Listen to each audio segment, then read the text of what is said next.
this one is rumpon I've been telling you about. That they're gonna move it out now, and then these leaves will be under the rumpon, so that where the fishes will hide. There will be a lot of fishes living in these leaves. So that's the whole idea. It's the rope, and that's, I think you need around 10 boats to bring all this out. Like 10 boats pulling up. The most important is that you get the concrete block out, because it's really, really heavy. I'll just show you the rope. How long is the rope?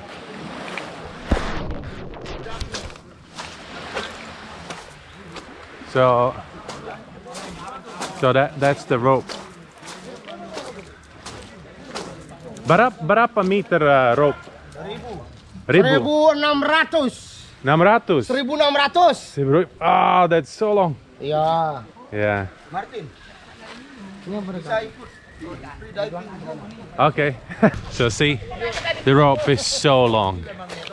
Just because the depth out there is around, like I heard, is around 500, 700 meters. And then we have a new guest. Just arrived. Fresh from Russia. Fresh from Moscow. Вань, привет.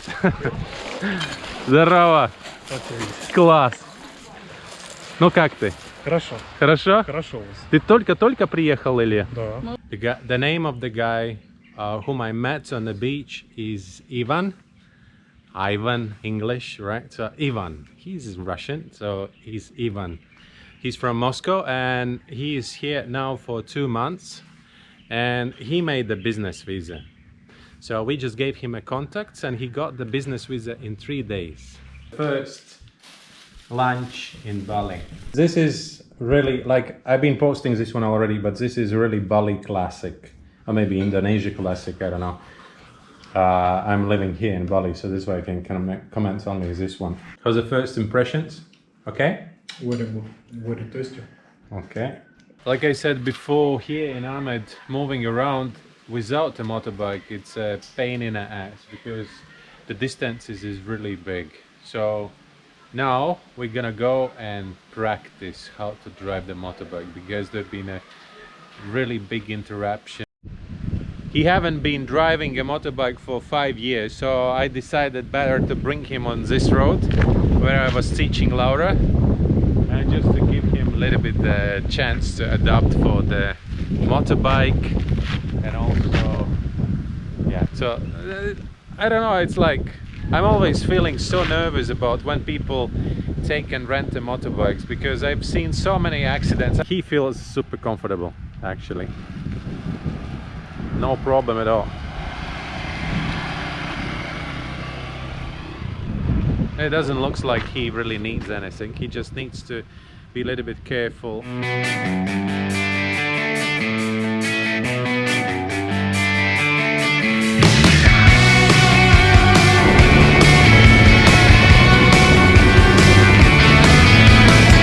It's not so often I'm sitting on a back.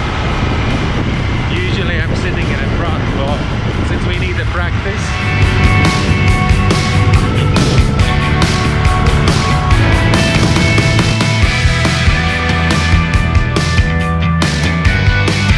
Since Ivan just arrived today here in Amed, so I'm taking him out for the tour around Amed. At the moment we are at Lipa Beach.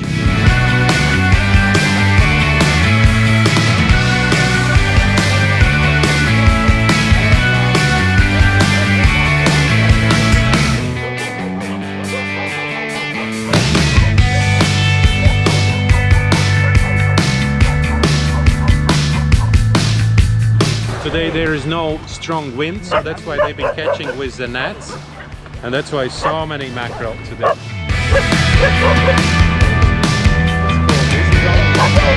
Let's check out what is on the next one.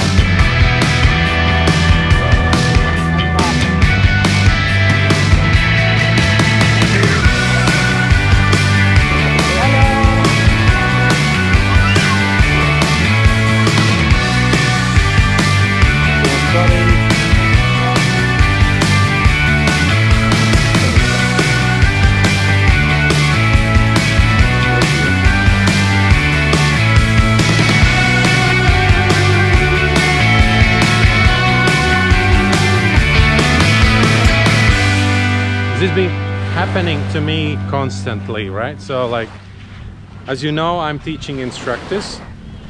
It is always when someone of my candidates who's not really strong, let's say, right? So this candidate is not the same as others. There's always this comment, oh yeah, he did the instructor exam with a PADI, yeah, everybody can become instructor with PADI. It doesn't make me mad, but it's giving me a lot of questions. What these people actually know about my job and how much effort we've been invested in this person. It's like you judging me and my work without knowing nothing about it. PADI is the only organization which has independent examiner who's coming and checking, really check. If you didn't pass, then you didn't pass, right? So where is the point to say that it's easy to become instructor with PADI? I think it's easier to become instructor with any other organization who don't have independent examiner sent by PADI office. Like for example, last year there was one candidate who passed the exam and everybody, oh yeah, I lost the respect to PADI because if he can become instructor, then everybody can become.